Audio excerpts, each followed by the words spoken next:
Vocaloid is usually known by most people for being songs represented by synthetic characters such as Hatsune Miku and Kagemine Rin. While many Vocaloid songs are upbeat and catchy, there's another side to Vocaloid that's a lot more disturbing. Here on the video sharing website Nico Doga, we find the account of a Vocaloid producer named Daijoubu P, P meaning producer. At the very bottom of their upload list, we see a video named Jisatsu Shoujo, or Suicide Girl, uploaded March 22nd, 2010. In it, we see what appears to be Hatsune Miku's bloody body that is mostly flesh and hair, and the song starts with the line, "I'm not sad." The song has very aggressive visuals, even though it is mostly just a single image. The song's lyrical content appears to be a stream of consciousness style related to a lot of suicidal topics, and the music is comprised of dissonant guitars and constantly changing meters with minor interlude sections. The Nico description states that this is his third specific song, and that he himself has never thought about or intended to harm himself. And he asks that people don't comment that real suicidal people don't think in the way shown in the song. He says the art is created by Sawakawa P. He also links an upload for the guitar tab for this song. Looking at the tab, we see that the entire song was laid out and planned. The uploads to this channel prior to this are 2 more songs, and 1 ambient background piece he says was for a college class he got a full score on. The ambient piece is mostly screaming with lots of noise and pitch changes. The other uploads are more similar to Jisatsu Shoujo in nature, the first upload being a song called Akai Machi no Boya. This time the song is about Miku describing a boy who was alone in a very creepy, condescending way, later telling him to die over and over again. In the description he says the goal was to create a song that resembles a nursery rhyme. The background image is a crudely drawn depiction of Miku grabbing a bloodied boy. The first song I could find him being credited for, however, was a collaboration with someone named曼荼羅P called Anyone Happy on Valentine's Day Should Die, uploaded on February 6, 2009. The song's presentation and sound is more normal in comparison to the others. As you go deeper through his videos, you see that a lot of the aspects of Daijoubu P's creations are tongue-in-cheek in nature. A lot of his style combines bizarre real-life and digital imagery accompanied with dissonant songs. Many speculate that Jisatsu Shoujo was designed to be parody-like in nature, to make fun of other Vocaloid songs that talk about subjects like self-harm or suicide, but I'm unsure what the exact intent was. Details on Daijoubu P as a person aren't super well known, but he often depicts himself in his own videos in a creepy but goofy way. One of my personal favorites from him is the song called Do shi yo from January 2015. There's some minor nudity I can't show, and if you dislike bugs appearing on screen I would skip ahead, but within the video Miku's body slowly shifts into worms and an echo effect slowly spirals around the screen. Then this 3D sequence starts where these multicolored Hatsune Miku 3D models start jerking around with lots of psychedelic symmetrical imagery. Then it transitions to a bunch of crude 3D models of various drugs with eyes moving around in a children's show kind of way. Then the Miku model starts chasing them on all 4s and starts consuming all the drugs. Then a Nintendo DS appears and text shows up stating that he ran out of video footage, so here's my Pokemon team. And the rest of the video is text talking about his Pokemon team while the song finishes. Another one that is interesting is called Daijoubu with an exclamation mark, and fits more into the breakcore style with another messed up looking Miku saying she loves Daijoubu P, along with cuts of a man erratically dancing. The song ends with one of the dance cuts glitching out. Daijoubu P hasn't uploaded a video since 20. A unit called Watashi No Coco. A lot of their most popular work involves quieter sections which are then intruted by extremely loud and harsh noise. A good example of this would be the January 1st, 2009 release song Samidare Bulldog, which is about shallow love.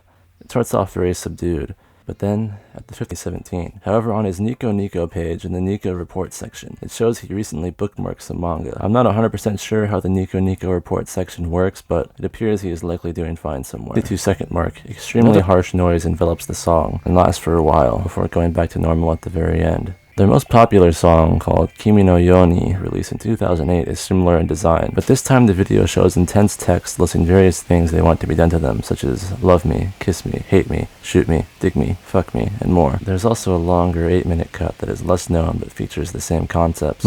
Most of their music is not like this, however, but their most popular stuff are the noisier songs, likely due to the shock value presented in them. Their last upload was in April 2022, and their last Bandcamp release was January 2022, so it's assumed that they are still around making music. Daijoubu P, or Problem Child, is another Vocaloid producer who would upload their works to Nico Doga. The first video on their main page is called Shin Zui Zaitsu Anmen, released August 24th, 2009. The song uses an unconventional beat and repeats the lines "Don't look behind you, don't be like her" over and over again. This is accompanied by various color shifts of nebula-like images.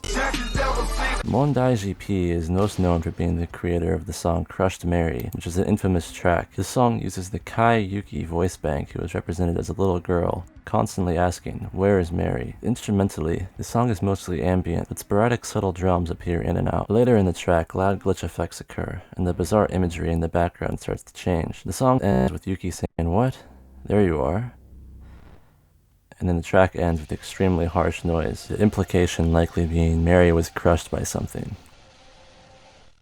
A lot of their other posted songs have a similar sonic palette, but the majority of their songs are relatively obscure, mostly having under 1,000 views on Nico Nico Doga, but are more known on YouTube. Most of their music uses Yuki as the singer, and features images presumably drawn by Daijoubu P for the background, depicting her in various situations. Their second most known song after Crushed Mary would be Fuzai, or Absence. The song is less aggressive than Crushed Mary, but still maintains a subtle creepiness. The song repeats the line, "I heard she can't be found," over and over again, which appears to make repetition a theme within Daijoubu P's music, as well as the childlike imagery. The song Potato Man has a similar theme as it describes a child being crushed by a machine. The image in the background seems to be a malformed Kai Yuki. Daijoubu P had a Nico Nico Doga channel prior to their main channel. Most of the early posts from 2008 are dissonant pieces without lyrics featuring black and white images. There are many more posts on this channel, most of them featuring a stylized image of Megurine Luka, and tend to have songs that use her voice bank as well. In the descriptions of the video on the older channel, they tend to describe the pieces in more detail and point out moments that might be too loud or if the song is less avant-garde than usual. I'm unsure what the meaning behind the two channels are, but my assumption is that the older channel is for more random posts, while the other one is for official songs. Both channels operated at the same time, and the last upload on both was in 2021. Overall, it just appears to be a person who likes to make more avant-garde music and art. Roruria Kosen P is less disturbing, but rather just bizarre in nature. All of her music was deleted from their original location sometime in 2021, but archives on YouTube still exist of most of her music. The exact visual style is hard to describe, but it's mostly a lot of collages in combination with vast colors and flashing images with jittery movements mixed with symmetry. Unlike some of the previous songs, Roruria Kosen's music is more catchy and less noise-based. One of her more popular songs, Kokoro no Gasoline, we see lots of manipulated images of people, with Miku making lots of extreme movements mixed with abstract and flashing visuals. Miku's face then morphs into this guy. It appears that the first song they made was in 2013, but they stopped sometime in 2019. It's hard to be exactly sure. People would later discover that the same person later changed into a successful VTuber named Itumatu Suzuka sometime in 2019. They would continue to create songs there, and also develop games. The most popular game they are known for is Go Home, which became somewhat popular on YouTube as an indie horror game. The game is interesting to say the least, with lots of strange things happening and visual glitches and loud noises. Hikkie-p is a Vocaloid producer who would start uploading to Nico Nico on March 8, 2008. The video description written in English for his first video called Tetanus explains his style fairly well. This is tetanus, therefore it is ear rape. This is freeform, therefore it is freeform. This is my first vid, therefore it is unrefined. This is an original song, therefore it is original. The song has lots of noise and glitch elements involved, and the song's theme is about tetanus, so there's lots of high pitches. Hikkie-p mostly uses Kagamine Rin for his music, and would consistently post in 2008. His posts included songs and just random videos such as this. He also tends to use his real voice for songs more often than others, such as this video of him covering various Vocaloid songs and videos, like this Meet Miku video. His most popular work to come out of this 2008 era was a song called Liberal Pops. The song features very minor glitch elements, but compared to everything else that has been discussed, it's a fairly normal song. In the description on YouTube, he claims that the video is made using Microsoft Excel by a fictitious Bambi observer, which it turns out you can actually do some pretty complex art in Excel. This person would make other videos for Hikkie-p as well, such as the song Afterglow. Hikkie-p would make a lot of traditionally weird songs as well, such as Arisen ni Kaketai, which features lots of bizarre cutaways, loud noises, glitch effects, and strange visuals, such as this TV being put in different colored boxes, but not filling the entire screen. Later down the road, he would continue to make music and visual art, often making very creative music videos with others, such as this one called Hibarai no Haka, that uses very cool data moshing transitions. I think while these artists definitely made things that could be considered disturbing, bizarre, or weird, it's important to remember that these people have put years of work into these projects, often with a relatively small amount of people knowing it even exists. So while it might be strange, it's all something that these people put lots of time and effort into, and that aspect should be remembered. Biatch. Yeah, you're my number one girl. Yeah, alright, girl. Yeah, what's up? You know I love you too much. I don't care about all those blood and guts, man. We can make that off. I know you saw me over there at the club. I know you know I work out. Those calf raises. Yeah, shit's serious, man. It's every day. I put 350 on my back, you know, pull that up. No machines, man, just calves. Yeah, I know you love that shit.